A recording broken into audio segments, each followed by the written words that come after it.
Dag. Aujourd'hui, nous partons aux Pays-Bas pour le jour du roi, célébré le 27 avril. Pourquoi et comment les Néerlandais célèbrent-ils le jour du roi? Lors du jour du roi, les Néerlandais célèbrent l'anniversaire du chef de l'État, c'est-à-dire l'anniversaire du roi actuel, Guillaume Alexandre, né un 27 avril. Ce jour-là est donc sous le signe de la fête, sous le signe du roi. À noter, c'est un jour férié.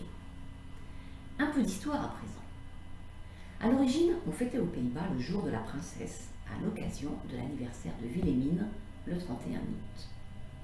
Wilhelmine n'était alors qu'une enfant. La fête consistait en jeux pour enfants, les rues étaient décorées de fleurs. Quand Wilhelmine est devenue reine en 1890 à la mort de son père, la journée est devenue le jour de la reine.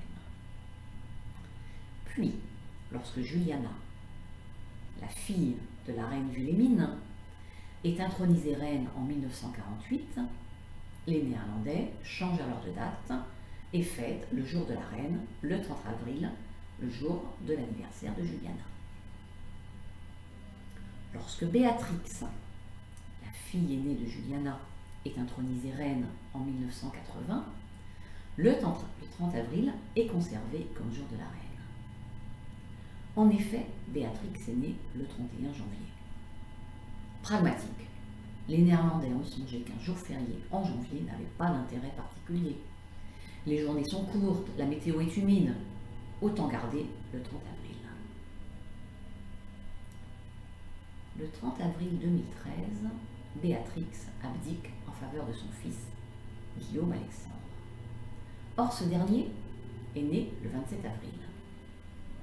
Il est donc décidé de modifier ce jour férié du 30 au 27 avril. Une journée en avril est agréable, c'est une journée où l'on peut profiter du printemps, des tulipes.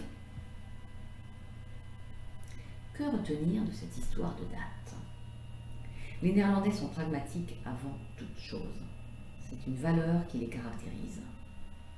Le pragmatisme est largement au-dessus du culte de la personnalité, de la personnification du pouvoir. Béatrix ne prit nullement ombrage de ne pas avoir de jour férié pour sa journée anniversaire. L'abdication même de Béatrix montre également qu'elle ne s'accrochait pas au pouvoir, alors qu'elle était en bonne santé, qu'elle avait toute sa tête. Mais elle sentait que son fils était plus au fait des nouvelles tendances sociétales. Vous le savez, la famille royale hollandaise porte le nom de Maison d'Oranje. Cela signifie littéralement la couleur orange. Cette couleur, c'est la couleur nationale de la Hollande. Et au cours du jour du roi, il est d'usage de porter des vêtements orange, souvent même avec des perruques ou du maquillage orange. Mais c'est également lors du jour du roi qu'il est autorisé de vendre des affaires dans les rues sans licence.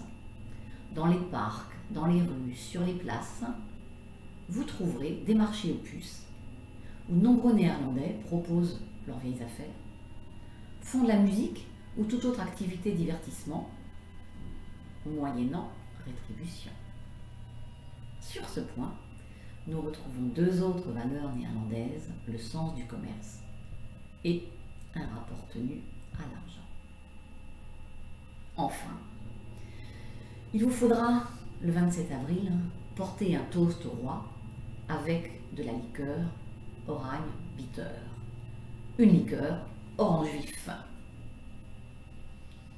La boisson, dit-on, daterait de 1620 et aurait été élaborée en l'honneur des nombreuses victoires militaires et politiques du prince Frédéric Henri, comte de Nassau, prince d'Orange.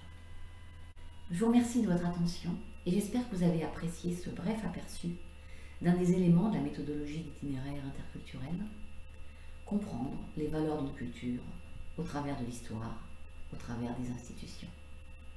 J'espère vous retrouver bientôt pour tout projet de coopération avec les Néerlandais. Tot ziens!